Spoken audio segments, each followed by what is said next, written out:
What's up, people? Had a little bit of time, so I decided to do a little walkaway blog real quick, give you a little bit of my background and why I became a conservative, or why I realized myself to be a conservative, and pretty much why I totally walked away from the liberal movement and Democratic Party.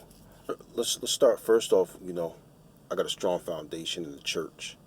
That's a big reason why I decided to walk away from the party. Um, you realize when you go in church that a lot of your belief system, a lot of believing in God, a lot of believing in Christ, doesn't go hand in hand with the liberal movement, doesn't go hand in hand with being a Democrat.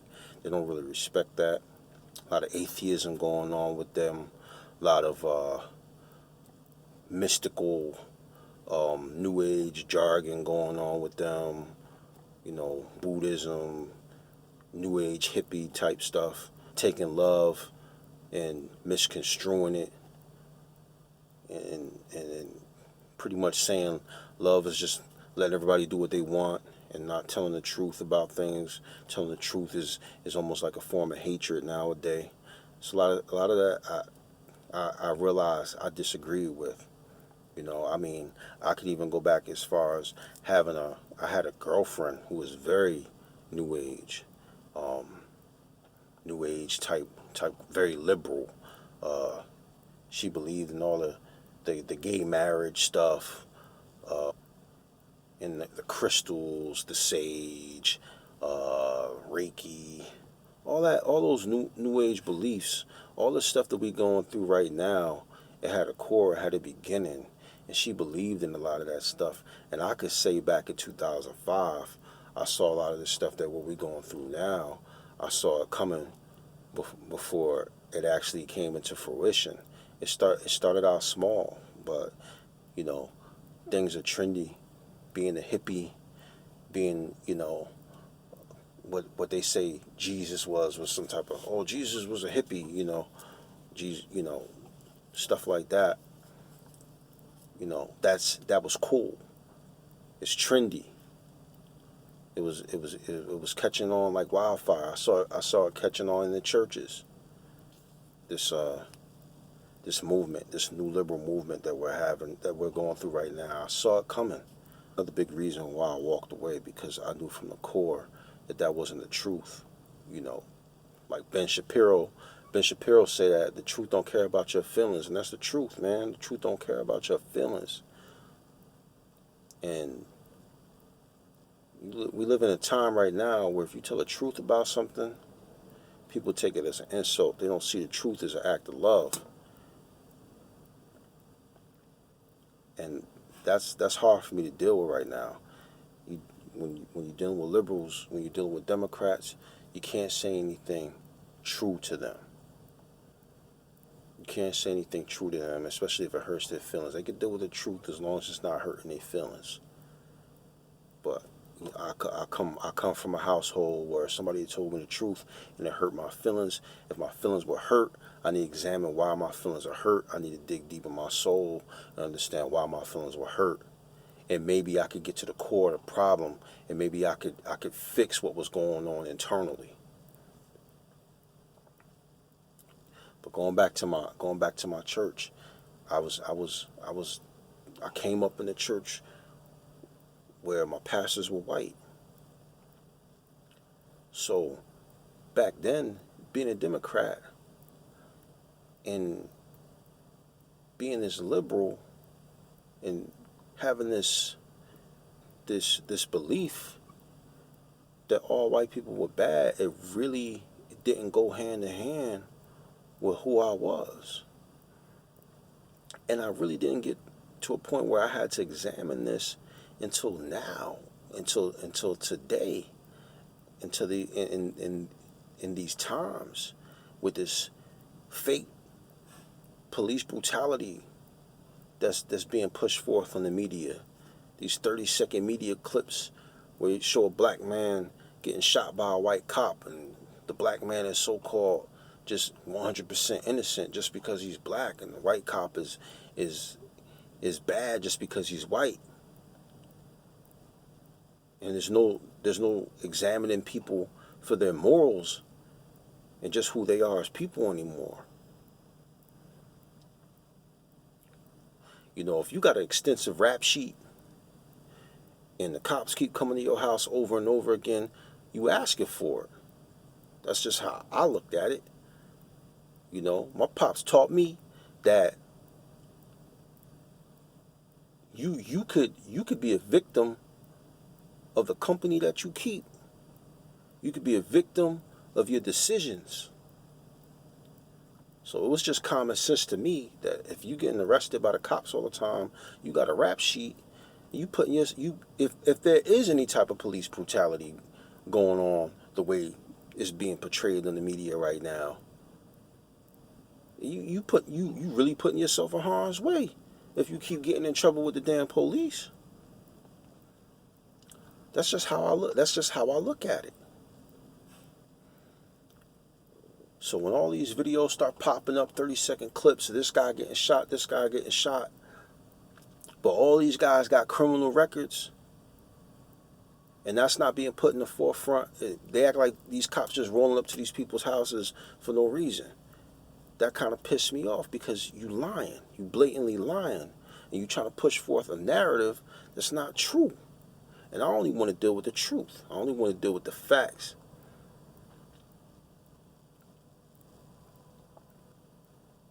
And I know that's hard for a lot of black folk to understand. It shouldn't be, because it wasn't always like that. In our own neighborhoods, we know we got knuckleheads that's running around that get in trouble all the time. We wish they weren't around. So now all of a sudden, because it's put on TV and it's made to look a certain way, everybody loses their mind and they can't think for themselves anymore. You can't be objective anymore. All of a sudden, skin color matters, and now we living in the 60s and in the 50s, and even before then, we got segregated water fountains and all this stuff now, and segregated schools. Even worse, people saying slavery still exists. Come on, man, that's a bunch of lies. You can see that with your own naked eye. It's not like that anymore. I mean, it's just a lot of untrue stuff, just a lot of false narratives being pushed forward, a lot of crazy stuff being pushed forward right now, and it's made me stronger in my faith. It's definitely it's making me a lot stronger in my faith. If I ever believed in Jesus, if I ever believed in Christianity, it's definitely now, because it's like, man, when Revelations was talking about this stuff, you can see it right in front of your face right now. I mean, if you privy to what's going on, you read your Bible, you see this stuff that's going on right now. Psh, it was predicted. What's bad is good, and what's good is bad now. Pretty much. And that's really at the core of this liberal Black Lives Matter movement. That's what's really spearheading this crap. Like I said, I saw it coming years and years ago. When I was with that girl, I saw it coming. All this crazy love everybody. You can't love nobody without telling the truth. You can't love anybody without telling the truth. Telling the truth is an act of love. So if you sparse some words and you're not telling the truth, I mean, I'm not saying be an asshole about it, but if you really love somebody and you see them messing up, you tell them the truth about themselves. And we living in a time right now where if you telling the truth to people about anything, it's a form of violence. Come on, man. We not. This is crazy. This is a very crazy time we living in right now, and it's not adding up. It doesn't mix with me. It doesn't mix with me. It doesn't mix with what I believe in. Them trying to take the father out the household. I mean, that's another part of this BLM movement that people don't talk about. They trying to take dad out the household. I needed my dad. I needed my dad every step of the way. Not saying that my mother couldn't do the job herself, right? But I'm saying it made shit a whole lot easier for her having my pops around to put me in line. I got bigger than my mom. I'm 6'1", 230 pounds. It's only but so much my 5'4" mother could say to me. I needed my pops to instill fear in me and instill that respect in me. And now we taking dad out the household in urban communities, and we act like that don't mean something. That's not doing something. A lot of these young dudes that's out here looting and doing all this crazy stuff, I could tell you, dad ain't around, and if dad's around, he not a real positive role model. Because if I did something crazy, I had to worry about I was gonna go home and deal with my pops and deal with that nigga at home that he was gonna get my ass. I had to deal with that. I had to worry about that. My son got to worry about that with me. I already told him, you get locked up, I'm not coming to bail you out. Because you shouldn't have been getting locked up in the first place. Because I know, deep down inside, I know the truth is, the cops ain't coming to get you unless you giving them a reason to come and get you. That's what my pops taught me. He told me, you get yourself in a position where you going to jail or you going to prison, don't expect me to come and get you. I ain't bailing you out because you knew better. See, I had to worry about. A lot of these boys don't hear stuff like that. They don't hear that. So they get crazy. And you mean to tell me you're going to take strong fathers out the household? I was about to say strong black men, but I'm talking about strong fathers, period. White fathers, black fathers, Chinese fathers, whatever. Don't take the man out the household. And that's a lot of what's going on right now. Trying to take the man out the household. Keep us from common sense. You know, mom gonna love you no matter what. You know, mom gonna love you, and she gonna put them band-aids over them wounds. She gonna kiss that boo-boo. But pop's gonna tell you, well, you shouldn't have been doing this. That's why this happened. He gonna give you the logic about it, whether you like it or not. That's what my dad did for me. And my dad is my stepdad. That's my stepdad. But I look at him as my pops. That's my real dad. Because he stood in the gap for me. So you know, with me, I definitely can't ride with funding single mothers and all this stuff and making it hard for dad to be around. I can't ride with that. And that's a lot of what this BLM movement is doing. I watch Lamont Hill get up and say a man can have a man can have a baby. Are you kidding me, man? Probably somebody that got a father figure. Come on, man. Like, we can't get to the point where we just straight flat out lying to people and just taking all common sense and just throwing it out the window. That's where we at with this right now. That's why I walked away from being a Democrat. Or that's why I came to realize I had no choice but to come and realize that I was conservative. I had no choice. I couldn't just sit back and just be quiet because that's how crazy shit is getting right now. Couldn't just shut up anymore. It's wild out here. But anyway, that's my walkaway story. You know, somewhat why I walked away, but it's a lot more to it. But that's why I walked away, because I saw this liberal, hippie, new age, democratic, communist, fascist movement coming back in 2005. I saw it was probably going on way before that. I'm sure it was, but that's when I really started to see it come about. You know, with this atheism, all this stuff, all jumbled into one. The way I look at it, if it ain't about God, right? If it don't got nothing to do with God, if it don't got nothing to do with Jesus and all that, they'll take it and they can spin it any old type of way they want to spin it.